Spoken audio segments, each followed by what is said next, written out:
Di Lembah Besoa atau masyarakat menyebutnya Lembah Behoa, saya berkenalan dengan Pak Amin, tokoh adat setempat yang sepanjang masa hidupnya menjaga warisan berharga tradisi Lore, termasuk bagaimana hukum adat Lore berperan dalam melindungi situs purbakala.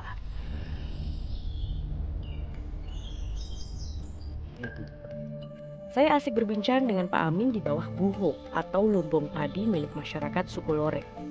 Selain menjadi tempat masak atau dapur dengan tungku perapian di tengah, tempat ini memang biasanya dijadikan sebagai tempat mugombo atau tempat musyawarah adat dilakukan. Jadi setiap rumah adat Tambi itu harus ada buhonya karena tempat menyimpan padi. Jadi diibaratkan sebagai suami istri. Kalau Tambi itu suami, buho ini istrinya. Sepasang ya? Ya, sepasang. Makanya di ujung tangga itu ada gambar, di sana wajah laki, di sini wajah perempuan di ujung tangga itu. Ini dia Travelers, tampilan depan dari Tambi, rumah adat suku Lore dan buho atau lumbung padinya. Menarik sekali, saya berkesempatan masuk dan melihat langsung interior bangunan rumah Tambi, warisan asli dari ratusan tahun lalu yang tersisa hanya satu-satunya di Lembah Besoa ini.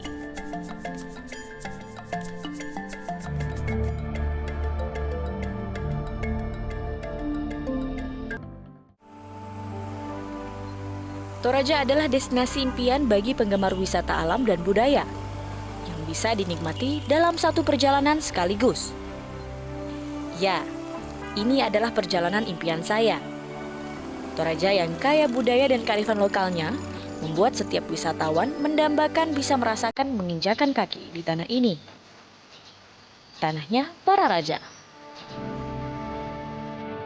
Toraja terletak di bagian utara Sulawesi Selatan. Letak geografisnya yang berada di ketinggian membuat Toraja amat subur dan dingin. Pagi itu saya bangun dengan sapaan awan dan kabut putih. Merasakan tinggal di rumah adat suku Toraja atau Tongkonan, kini bukan lagi hanya sebuah impian. Di daerah Batu Tumonga, Toraja Utara inilah wisatawan bisa merasakan hidup sebagai orang Toraja. Dengan sesapan kopi Toraja, suguhan pemandangan kota Rantepau, dan pematang sawah yang ditutupi kabut tipis bisa kita nikmati setiap pagi.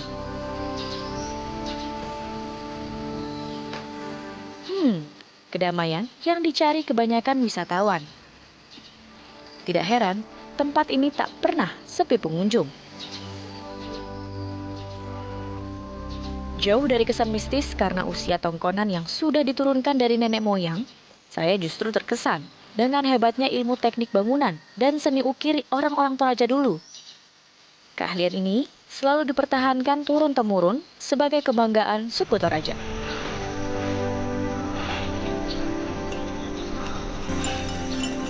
Halo Garis, pagi.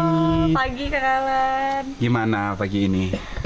Seneng banget semalam bisa tidur di Tongkonan. Nyaman banget ya. Enak ya? Suka nggak? Suka banget. Gimana sih awalnya aku jadi penasaran. Ini kan temenan keluarga ya? Ya. Terus kenapa dijadiin guest house dan membiarkan para tamu ini datang untuk menginap? Jadi memang sejak berdirinya usaha di sini, sejak pertama kami memang sudah konsepnya untuk rumah Toraja tradisional seperti itu. Karena di Toraja orang wisatawan akan lebih penasaran lagi rumah Toraja seperti apa sih isinya di dalam. Untuk Tongkonan yang pertama sejak berdiri usaha ya ini. Iya. Kelihatan sekali udah cukup tua. Untuk umur yang paling lama ini kurang lebih udah 100 tahun lebih. Wow. Iya. Oh ya, Garis, mau nyobain masakan Toraja nggak? Apa tuh? Papiong manuk. Papiong manuk. Iya. Udah, ayo ikut aja nanti kita cobain. Oke, baiklah. Oke.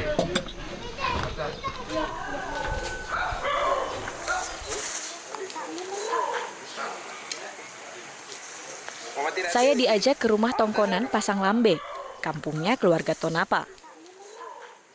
Gadis, nah kenalin nih saudara-saudara saya yang mau bantuin bikin papiong. Lola, ini Datu. Gadis cuma Jakarta, Lamelara, Denggaraga, papiong. Oh, Iya. Ada ya, Dek? Oh iya. Mbak, masakan papiong ini apa sih? Oh, papyong itu adalah masakan khas Toraja yang dimasak menggunakan bambu. Nah, isinya itu ada batang pisang, terus ada bawang merah, bawang putih, terus apa lagi, Kak? Ada jahe, ada serai, pakai ayam, pakai cabai, garam sama penyedap. Ini biasanya memang dimasaknya untuk acara-acara tertentu atau seperti apa ya? Biasanya sih buat acara rambutuka. Rambutuka itu syukuran, misalnya pesta pernikahan, terus syukuran rumah juga ya.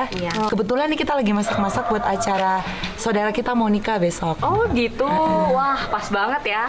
Ini lagi apa nih sekarang? Ini lagi motong-motong batang pisang. Oh oke, Ini aku nanti boleh ikut ya? Boleh, silakan. Boleh, asik, yeay. Membuat papeyong sebetulnya cukup mudah. Hanya perlu mencampur semua bahan-bahan yang dibutuhkan. Selain papeyong manuk atau ayam, isian papeyong juga bisa diganti dengan jenis daging lain, seperti ikan, kerbau, atau babi. Nanti masuk biar berbumbu asik ya. Biar kelihatan ya. Ini tinggal dibakar nih. Oh gitu, oke. Mari kita bakar. Ayo. Oh itu, 2.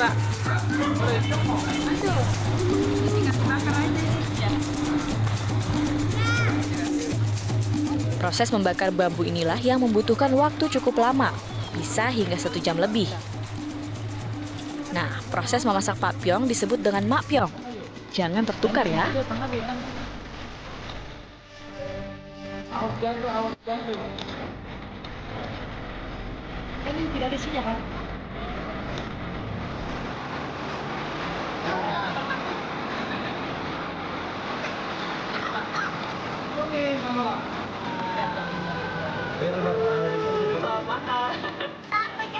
Nih, apa lagi? Makan.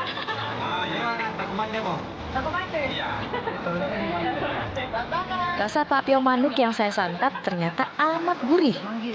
Sedapnya rempah-rempah menyatu dengan parutan kelapa dan ayam kampung. Senang sekali rasanya saya bisa merasakan kenikmatan masakan Toraja dengan kehangatan keluarga besar orang Toraja.